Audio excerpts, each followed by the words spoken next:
ഒരാൾ ആക്രമിക്കാൻ വരുമ്പോൾ നമ്മൾ എന്തു ചെയ്യും? നിയമം നോക്കുമോ? അതോ കയ്യും മെയ്യും മറന്ന് ചെറുക്കുമോ? അതും അക്രമം ഒരു കൊച്ചു പെൺകുട്ടിയുടെ ശരീരത്തിനോടാണെങ്കിലോ? ഒന്നും ആലോചിക്കാനില്ല, എതിർത്തിരിക്കും അല്ലേ?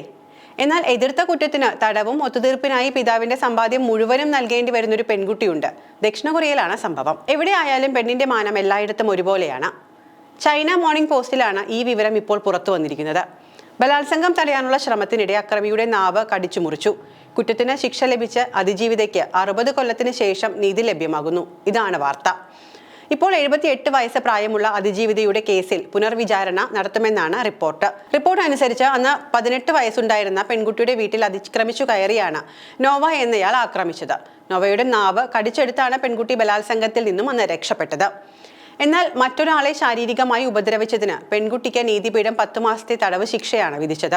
എന്നാൽ അതിജീവിതയെ ആക്രമിച്ച പ്രതിക്ക് നൽകിയത് വെറും 6 മാസത്തെ ജയിൽവാസം മാത്രം. തന്നെ ആക്രമിച്ച വ്യക്തിയെ വിവാഹം കഴിക്കാൻ പ്രോസിക്യൂട്ടർ അന്ന് തന്നെ പ്രേരിപ്പിച്ചതിനെ കുറിച്ചൊക്കെ അതിജീവിത 2020 ദ കൊറിയ ഹെറാൾഡിന് നൽകിയ അഭിമുഖത്തിൽ വെളിപ്പെടുത്തിയിരുന്നു.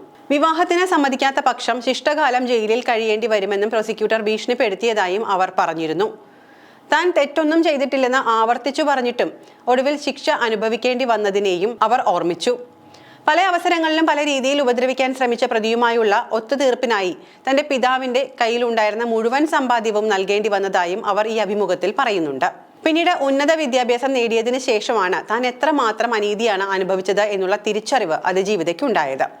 ലൈംഗിക അതിക്രമങ്ങൾക്ക് ഇരയാകുന്നവർക്ക് വേണ്ടി പ്രവർത്തിക്കുന്ന ഒരു സംഘടനയുടെ സഹായത്തോടെ അതിജീവിത പുനർവിചാരണയ്ക്കുള്ള ശ്രമം ആരംഭിച്ചു.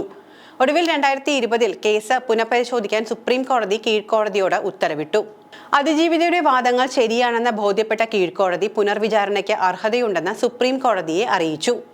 ഇതോടെയാണ് പുനർവിചാരണയ്ക്കുള്ള വഴിയൊരുങ്ങിയത്. ബലാത്സംഗത്തിനിരയാകുന്നവരെ ബലാത്സംഗം ചെയ്തവരുമായുള്ള വിവാഹത്തിന് കോടതി തന്നെ പ്രേരിപ്പിക്കുന്ന രീതി 1960കളിലും 70കളിലും ദക്ഷിണ കൊറിയയിൽ നിലവിലുണ്ടായിരുന്നതായി സൗത്ത് ചൈന മോർണിംഗ് പോസ്റ്റിന്റെ റിപ്പോർട്ടിലുമുണ്ട്.